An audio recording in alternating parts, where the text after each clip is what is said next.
Okay, so this is just continuing on with the definition of a derivative. So based on the notes that you took last night, when I say the word derivative, what do I mean? It's how the curve is changing in an instant. It's not average, it's an instant. The instantaneous rate of change. And what's another word for rate of change? Slope. So the derivative is the slope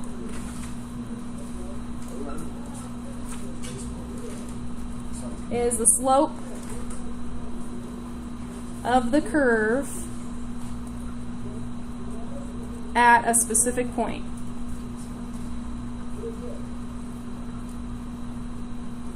And that's kind of redundant. You did learn that in the video last night. We're just making sure that everyone absorbed that. And what is another way that we could define the derivative using the word tangent? So how does the derivative have something to do with the word tangent?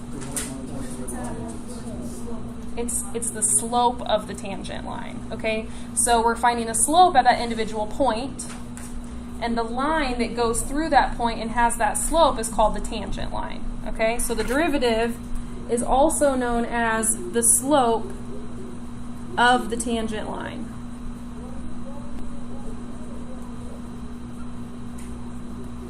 So those are two different definitions that are getting at the same thing. It's the instantaneous rate of change. It's the slope of a specific point.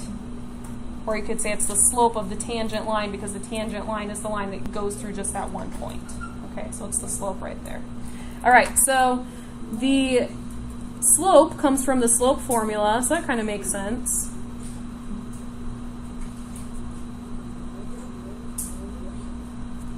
So how do I use this? These are my 2 points. How do I use this in the equation of slope to figure out what the derivative is? So you can kind of flip back and look at your notes. We're just making sure we get it. Say it again? Yep, that's where you're trying to find it. So if this is like an x1, y1, x2, y2, how do I find the slope between those 2 points? y2 minus y1 divided by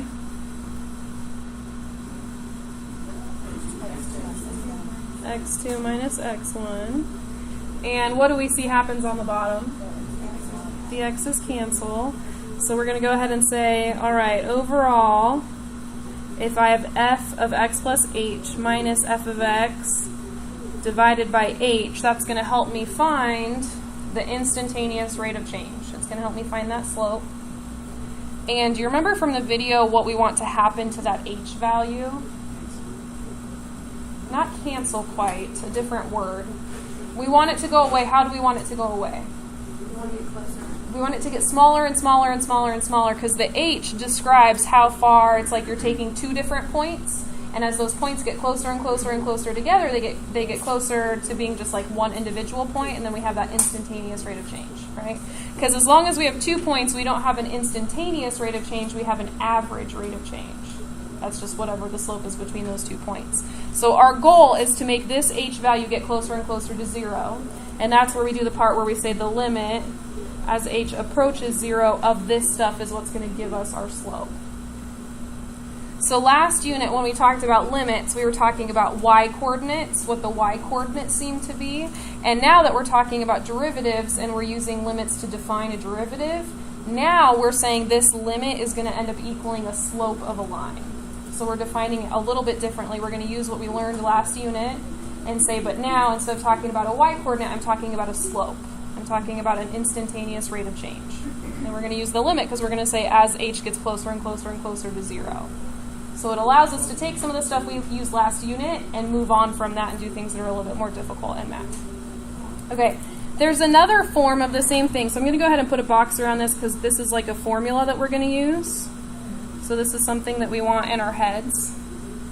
Another way of writing this is to say f of x. So this f of x would be kind of like your function, like x squared plus 2x plus 1, like that's kind of the formula. And then the second point we're going to describe as a f of a. And the a value is like what they're asking you to find the point at. So find the instantaneous rate of change at a equals 2.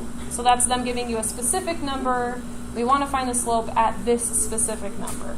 Okay? And we're going to write it the same way. So if I was to do the slope formula on here, how would I start the slope formula? So f of a minus f of x divided by a minus x. And hold on, sorry, hopefully you weren't writing in pen. I switched those. That's not wrong, but most calculus books do it the other way. I'm sorry. Okay, so instead of doing y2 minus y1, we're just going to go backwards. We're going to do y1 minus y2. Only because I want to do what's consistent with what's written in books. I don't want to confuse you guys. So we're going to say this y, subtract that y, divided by this x, subtract that x. And for this one, right now we're going to find the average rate of change between x and a. That's what we're going to do right now. So if we want to turn this into a limit, because we're using derivatives now and we're trying to get that to an instantaneous rate of change instead of average, then I want x and a to get closer and closer and closer together. Does that make sense? As they get closer and closer and closer together, I'm getting closer to finding x all by itself. And so here I'm going to say the limit as x approaches a. So we're going to say as x and a get closer and closer together, I get closer to finding that instantaneous rate of change. And that is another formula we can use. It's basically the same thing, it's just a little bit different. It comes from the same place. And basically, sometimes we'll use this formula if this seems like it will be easier, and sometimes we'll use this formula if this one seems like it will be easier. Ultimately, they both get us to the same answer. So you might find that you prefer one to the other. They work a little bit differently. Okay. So we're going to go ahead and do an example problem actually using these now that we hopefully kind of understand where they came from. How do we feel about where they came from? Yeah. It's fourth period and you're feeling a little done after the test yesterday? Oh, yeah. Been done. Been done? It wasn't like the best birthday present ever? No? It was awful.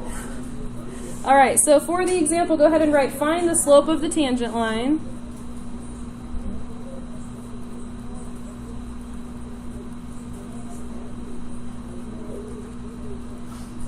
Find the slope of the tangent line of y equals x squared plus 1 at x equals negative 4.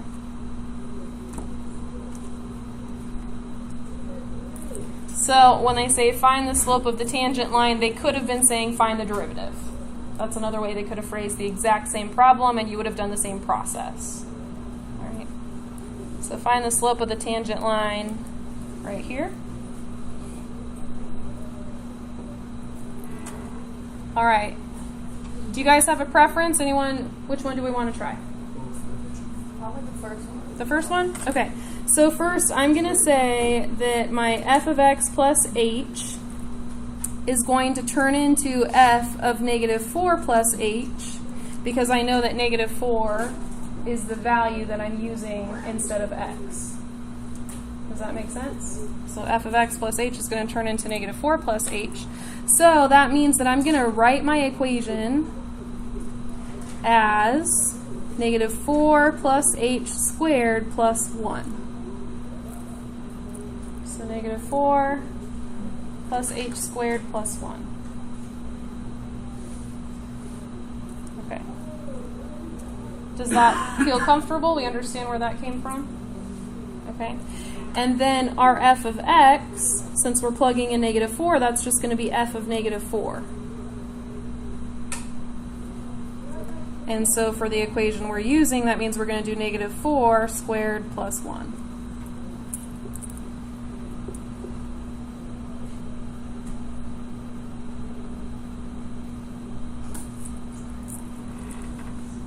Okay, so I'm going to go ahead and write those things in the formula.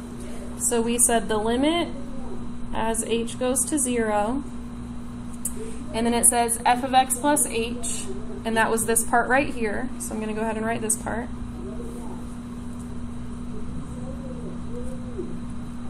And then it says minus f of x. So now we're going to subtract off this part right here.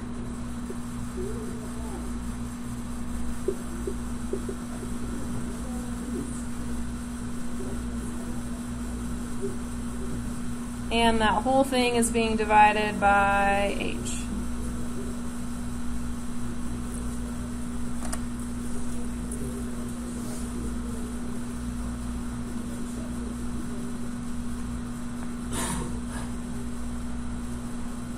So here's my f of x plus h, here's my f of x, and then I've got it divided by h. So at this point, this is just a really messy simplifying problem, and that's what you'll find when we do these derivatives by hand. It's just a lot of really messy simplifying, and you just have to be really careful to not make little mistakes because they'll mess up the problem. So I'm going to go ahead and write negative 4 plus h squared. I'm going to write it out twice so I can make sure that I should FOIL that. And remember to multiply that out. What would I have in these parentheses? Negative 4 squared plus 1. What would that be? So 16 plus 1, 17. So we're going to subtract 17 on the end. Just clean it up a little bit. That whole thing's being divided by h. All right, so what do you get when you multiply these two out?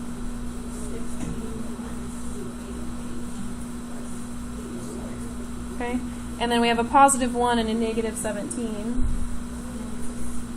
16. Okay.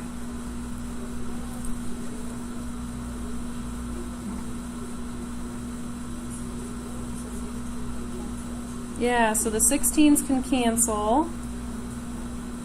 And then that leaves us with, we have negative 8h plus h squared, all divided by h.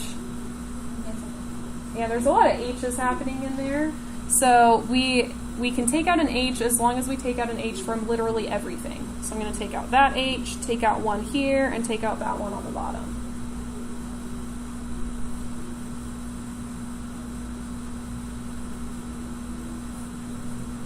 Okay, so at this point what I have left over is negative 8 plus h. And if the instructions were saying find the limit as h approaches 0, are we able at this point to do direct substitution? Yes. So what should we get? Negative 8. So that means if I was to graph the parabola x squared plus 1, and I was to look at where negative 4 is on that graph, I would expect to see a slope of negative 8 at that point. Does that make sense for what we know about parabolas? Negative 4, is that a pretty steep negative slope? Yeah, that kind of makes sense. I'd say that makes sense. Okay, we're going to do one more. I lied. We're going to do 2 more examples. Did I lose anyone? We're good? Okay.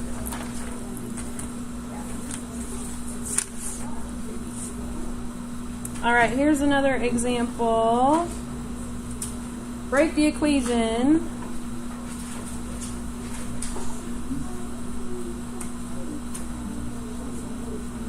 of the tangent line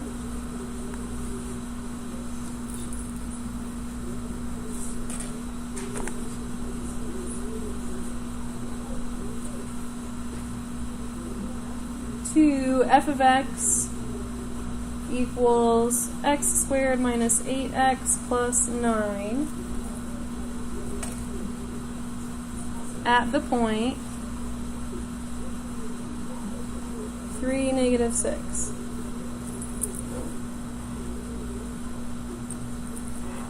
So it says write the equation of the tangent line.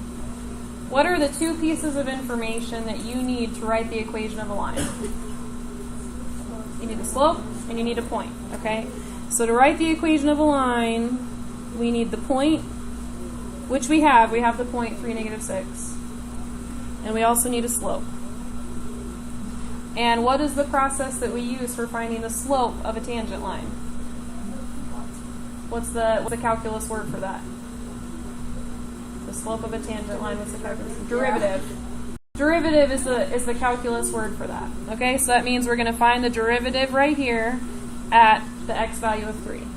Okay? All right. Which formula would you guys like to use this time? The second one? We want to try that one? Okay. So I'm going to go ahead and write the formula up here. You don't have to write it again if you don't want to. I just don't want to have to keep flipping back and forth. Okay. So here we are going to say that f of x is just the function. It's going to be x squared minus 8x plus 9. And then we are going to define f of a as being that value that we're plugging in for x. So f of a is just going to be whatever we get when we plug in 3. So we've got 3 squared minus 8 times 3 plus 9. Is that negative 6? Anybody? 9 plus 9 is 18. Minus 24. Negative 6. Okay. All right, so then we'll go ahead and write it out. We're going to say the limit as x approaches 3.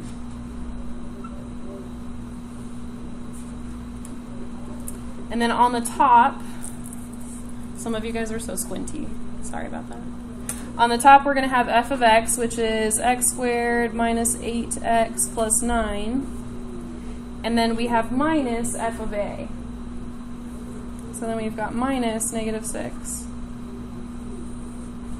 Divided by x minus a, which in this case is x minus 3.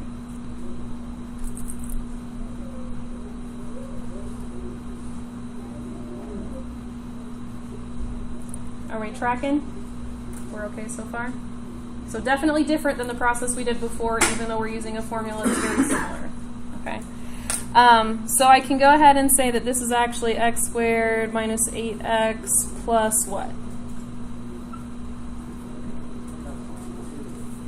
15? And based on what we used to do for last unit, what would you expect to do here? Factor, right? Okay, so let's go ahead and factor the top. Two things that multiply to 15 but add to negative 8. Okay, so x minus 5. You guys are like, yes, a question we know. X minus 5, x minus 3. And then what happens? They cancel, right? So you have x minus 5. Yep, x minus 5. And at this point, we can use direct substitution. We can plug in 3, and we get negative 2. So what is that negative 2 we just found? That's the slope, okay? So I'm going to say the point that we're dealing with is 3, negative 6. The slope that we just found is negative 2. So what is the equation of the line that is tangent to the curve at the point 3, negative 6?